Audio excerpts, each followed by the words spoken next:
Et puisque l'heure du bilan 2021 a sonné, disons-le, c'est sans conteste l'un des grands événements de l'année qui s'achève. Le lancement réussi hier pour le télescope spatial James Webb par la fusée Ariane 5, instrument présenté comme le plus puissant jamais fabriqué. Il succédera au mythique Hubble et devrait permettre de mieux comprendre l'origine de notre système solaire, des exoplanètes et aussi les trous noirs. On en parle avec Philippe Wilkens. Merci d'être avec nous. Bonsoir. Vous êtes le directeur communication de l'ESA, Agence spatiale européenne. Vous rentrez tout juste de Kourou en Guyane. Vous avez assisté à cet événement historique avec nous également, l'astrophysicien David Elbaz. Bienvenue également. Vous êtes l'auteur du livre La plus belle ruse de la lumière et si l'univers avait un sens, édition Odile Jacob. Vous êtes donc astrophysicien. Allez, pour le plaisir, chers messieurs, chères téléspectatrices et téléspectateurs, on regarde à nouveau. 3, 2, unité, top, décollage. Décollage, liftoff from a tropical rainforest to the edge of time itself. James Webb begins a voyage back to the birth of the universe. Hi Rob, so far so good, everything is nominal as... Voilà pour l'histoire. Philippe Wilkens, je regarde, vous avez encore les yeux qui brillent et presque humides alors que vous revenez même et que vous avez assisté à cet événement. J'étais il y a quelques heures avec eux, nous étions dans le bloc de commande, on va dire, de ce lancement. Je peux vous garantir qu'on entendait les cœurs battre et on sentait la tension dans la salle. C'était un moment fabuleux, un de ces moments qui comptent dans la vie d'un lanceur comme le lanceur Ariane 5 pour toute la famille qui constitue le spatial. C'est un énorme cadeau de Noël. Un énorme cadeau de Noël pour l'astrophysicien que vous êtes. Oui, tout à fait. Bah oui, parce qu'on l'attend depuis tellement longtemps. On va enfin pouvoir voir un aspect de l'univers qu'on n'a jamais vu. Des aspects invisibles, même pour le puissant télescope Hubble. Alors on attend avec impatience. Ouais, on va en parler de cet Hubble, on va voir s'il est mort ou pas encore. Mais tout de même, pourquoi vous avez cette émotion? Est-ce que c'est le fait qu'on attend l'événement, comme vous le dites, depuis 30 ans, ou c'est parce qu'il y a aussi un gros risque, disons-le? Il y a eu plusieurs reports, il y a eu... Il y a un engagement fort, donc un engagement fort de la part de l'Europe vis-à-vis des partenaires et donc du leader de cette activité qui est la NASA. Donc on s'est engagé à mettre ce magnifique objet sur une orbite précise, à un moment précis, et tout s'est déroulé exactement comme une pendule. Évidemment, la tension, elle est là, parce qu'il peut y arriver... plein de choses pendant toute cette mission. C'est une mission à haut risque. C'est aussi une configuration particulière. On a dû adapter le lanceur, adapter la coiffe et donc prendre toutes les précautions de manipulation de cet objet pendant l'intégration et la pose du satellite sur le lanceur. Donc tout ça, ça a conduit à une énorme tension, mais finalement à une délivrance. Beaucoup de fierté, de joie, une délivrance. David Elbaz, pourquoi autant de superlatifs, je le disais? En fait, il y a une part de l'univers qui nous est totalement inaccessible parce que du fait de l'expansion de l'univers, la lumière est décalée dans un domaine invisible qu'on appelle le domaine de l'infrarouge. Et si on veut aller voir les confins de l'univers, il faut un gigantesque télescope, le plus grand qu'on a jamais envoyé dans l'espace, parce que les longueurs d'onde sont très grandes. C'est ça le James Webb. Et on va aller voir ce qu'on n'a jamais pu voir, c'est le moment de la naissance des galaxies. Imaginez, vous savez, on a de la réalité virtuelle, la réalité augmentée sur les téléphones portables. On peut très bien regarder ce qui se passe dans la rue et puis ajouter des informations. Le télescope James Webb, c'est la réalité augmentée du ciel qui nous montre le ciel tel qu'il était il y a des milliards d'années. Et vous voyez, comme si on pouvait voir les dinosaures autour de nous, vous allez voir comment vivaient les galaxies aux premiers instants de l'univers, en direct. Et ça, c'est dans 6 mois. Et demain, il va passer la Lune. Il est déjà en train de voyager à 26 000 km/h. C'est de l'activité de maintenant. Dans 1 mois, il sera à 1,5 million de kilomètres de la Terre. Et dans quelques mois, on va enfin savoir ce qui s'est passé. Alors ma question elle est simple. L'agence spatiale canadienne, l'ESA, la NASA, beaucoup de partenaires, un projet collectif, 100% collectif. Est-ce que David Elbaz, ici présent, qui jusqu'à preuve du contraire n'appartient ni à l'ESA ni à la NASA, pourra bénéficier et profiter des connaissances que va nous délivrer ce projet? Alors bien sûr, absolument. Non seulement il peut accéder à l'information scientifique, mais ça fait partie de l'accord que nous avons avec la NASA, puisque c'est un accord par lequel la NASA a demandé à l'ESA de commanditer ce lancement auprès d'Ariane Espace, qui est l'opérateur de lancement.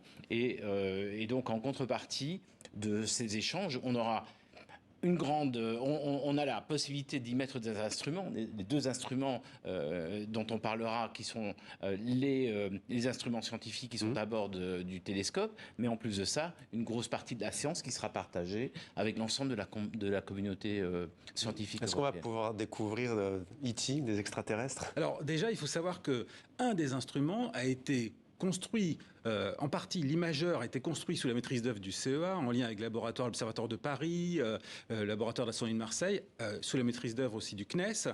Et ça va nous donner accès à du temps. Et puis, l'Europe a normalement accès à 15% du temps du James Webb. Et on a été tellement fort au niveau de l'Europe, dans les demandes de temps, les projets ont été tellement convaincants qu'on a obtenu 30% du premier appel. Donc on est déjà en train de préparer 30% d'observations. Alors vous parlez voir la vie extraterrestre, c'est l'un des objectifs qui n'était pas prévu. Quand on a pensé le James Webb, on ne savait pas qu'il y avait des planètes qui tournaient autour d'autres étoiles, on n'avait pas la preuve, c'est arrivé en cours de chemin.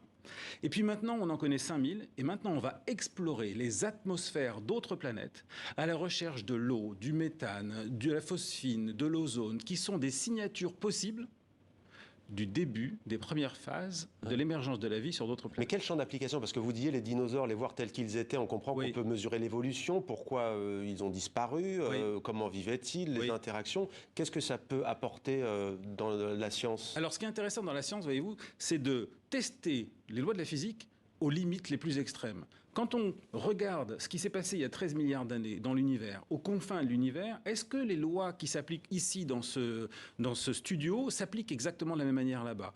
Est-ce que la matière noire, qui est une forme de matière dont on n'est pas sûr qu'elle existe, est-elle vraiment aux commandes de la naissance des galaxies comme on le pense? Est-ce que les trous noirs ont participé à la naissance ou à la mort des galaxies? Est-ce que ce sont des tueurs cosmiques comme on les accuse d'être? On va voir ça en temps réel, c'est-à-dire qu'on va les voir en vie.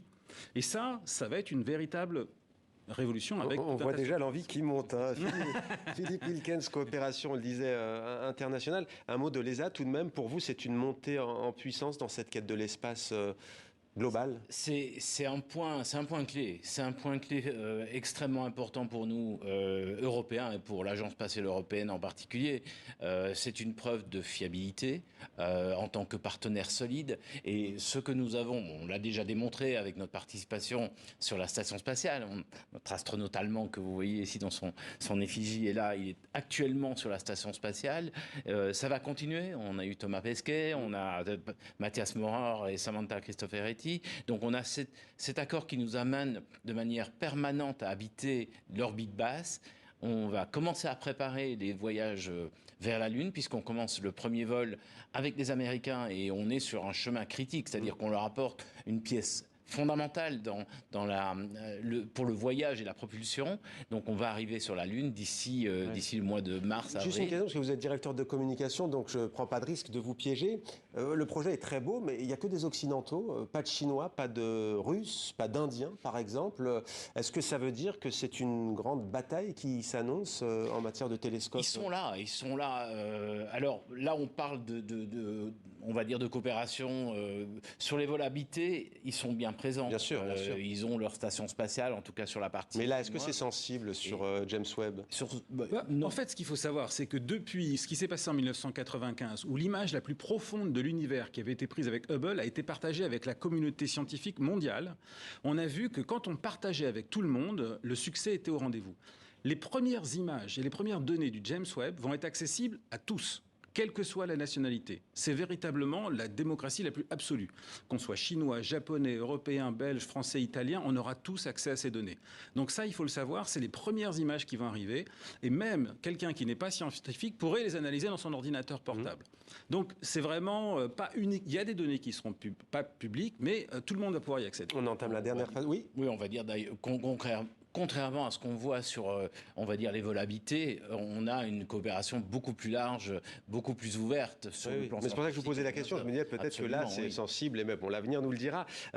Vous avez esquissé ce qui allait se passer dans 28 jours maintenant, très précisément. C'est ça l'orbite solaire? Alors d'abord, il y a toute une série il ne faut pas l'oublier, il y a quand même encore une série d'opérations à haut risque qui vont se présenter. Bon, on a vu, grâce à notre caméra embarquée, qui est une première, on a vu ce magnifique plan où on voit le satellite James Webb qui s'écartait, avec la séparation qui est un point clé évidemment de réussite. Mais à partir de là, il y a le déploiement des panneaux solaires qui s'est bien passé, l'acquisition port positif, c'est-à-dire que le satellite fonctionne et a de l'alimentation. Ça, c'est les signaux que vous recevez. Tous les signaux, donc ça c'est accompli.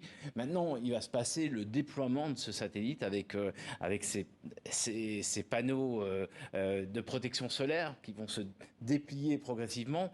Quand même des panneaux qui ont la taille d'un terrain de tennis, ils sont sur 5 couches, ça va être très compliqué, plus de 250 mécanismes, et tout ça, ça va s'étaler sur les semaines qui viennent, jusqu'évidemment les premières données de tests, de calibration d'ici 6 mois. Vous, l'étape que vous attendez, vous l'avez mentionné, c'est bien entendu l'orbite, forcément.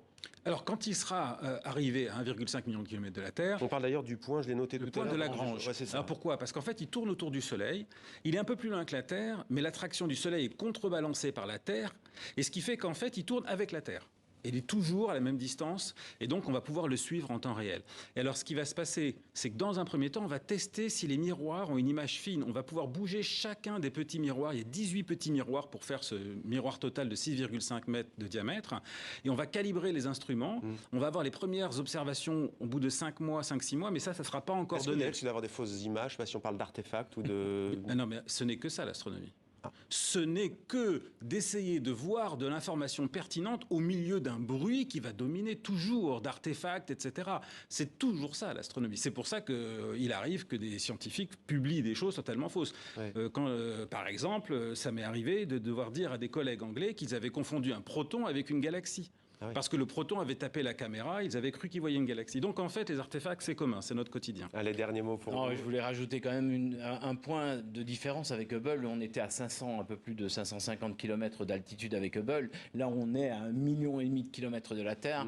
Rappelez-vous, on a dû fixer et réparer Hubble avec la Il est navette mort, en fait, spatiale. Hubble, c'est fini? Non, il est vivant. Il a fonctionné, il est vivant. Donc là l'erreur est irréparable à une distance pareille. Merci beaucoup à tous les deux, Philippe Wilkens et David Elbaz, pour votre éclairage précieux sur cet événement historique, donc le lancement du télescope James Webb, c'était hier. On va maintenant revenir sur la disparition de Desmond Tutu et de son aura, dont ont beaucoup profité les artistes. En tout cas, ils s'en sont inspirés dans les arts et en musique aussi. On en parle dans un instant avec Marie Jiquel, mais d'abord, regardez.